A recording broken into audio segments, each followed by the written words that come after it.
Bismillahirrahmanirrahim. Assalamualaikum warahmatullahi wabarakatuh.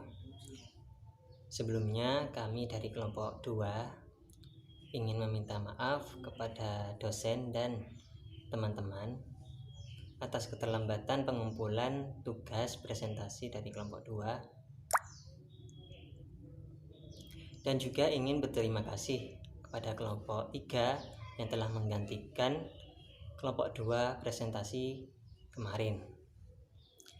Pada kesempatan kali ini, kami dari kelompok 2 akan mempresentasikan NU sebelum kemerdekaan dan sumbangsihnya dalam kemerdekaan, yang akan dijelaskan oleh saya sendiri, Taufikur Rahman, dan juga oleh Ahmad Laikul Hilal.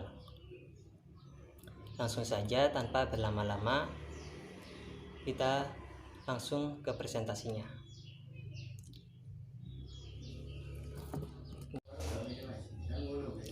NU sebelum kemerdekaan terbentuknya sebuah Jam'iyah Nahdlatul Ulama.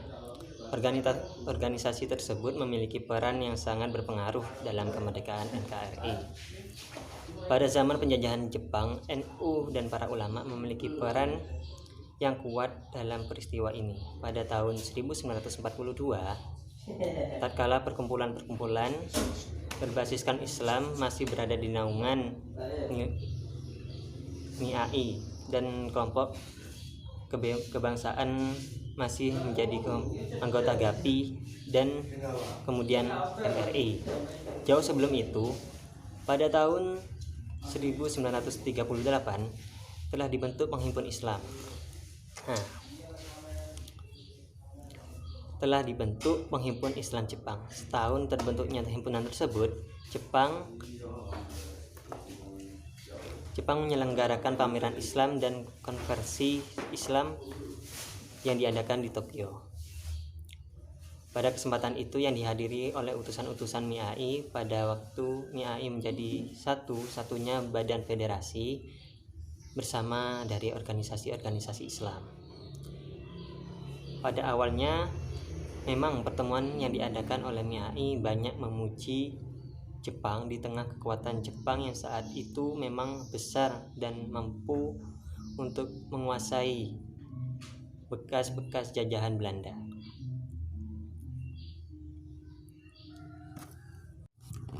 Baik, saya akan menjelaskan tentang sumbangsihnya NU dalam kemerdekaan.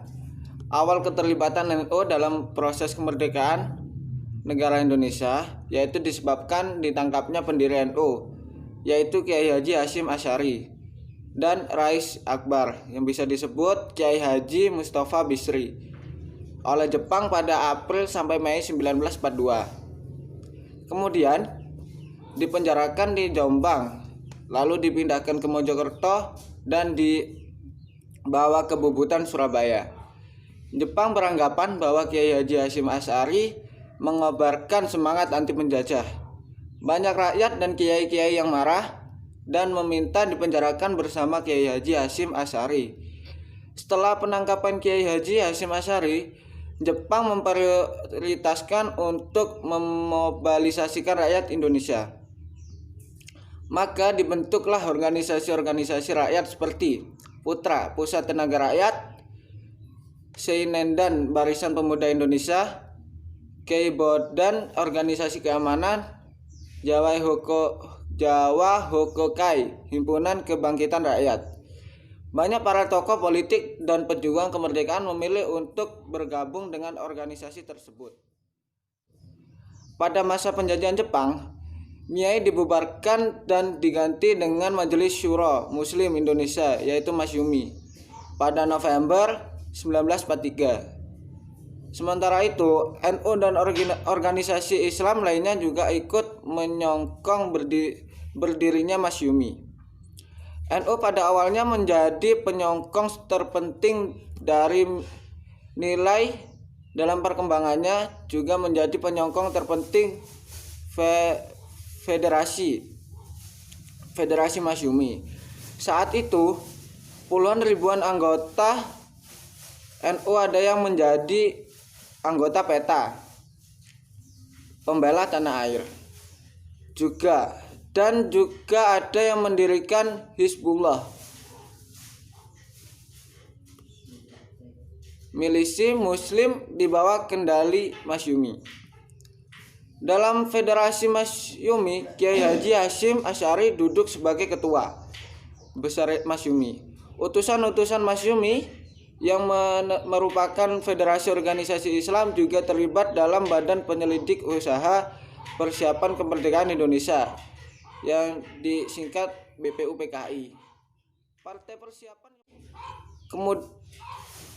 Kemudian pada tanggal 7 Agustus dibentuklah Panitia Penyelenggara Kemerdekaan Indonesia atau PPKI dengan 231 anggota, dan dengan sendirinya BPUPKI bubar. Pengumuman 7 Agustus 1945 dianggap sidang pertama, dan menurut rencana sidang kedua akan diselenggarakan pada tanggal 16 Agustus 1945. Dalam hal ini ada dua tokoh penting yang mewakili NU sejak dibentuknya PPKI, yakni Kiai Haji Abdul Wahid Hasyim dan Kiai Haji Maskur. Pada saat pembacaan proklamasi dibacakan di Jakarta, Kiai Haji Maskur sudah kembali ke tempatnya, yaitu Singosari, Malang. Sedangkan Kiai Haji Abdul Wahid Hasyim yang sering menjadi penghubung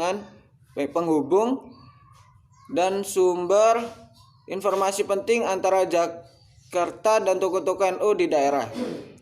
Suatu ketika di suatu sisi pengemblengan rohani dan jasmani, Kiai Haji Wahab Hasbullah masuk ke ruangannya dengan anaknya Muhammad Wahib yang menjadi serdadu peta. Wahib datang dari Surabaya dan mengabarkan bahwa proklamasi dibacakan pada 17 Agustus, 2 hari lebih cepat dari rencana Jepang. Sekian, terima kasih.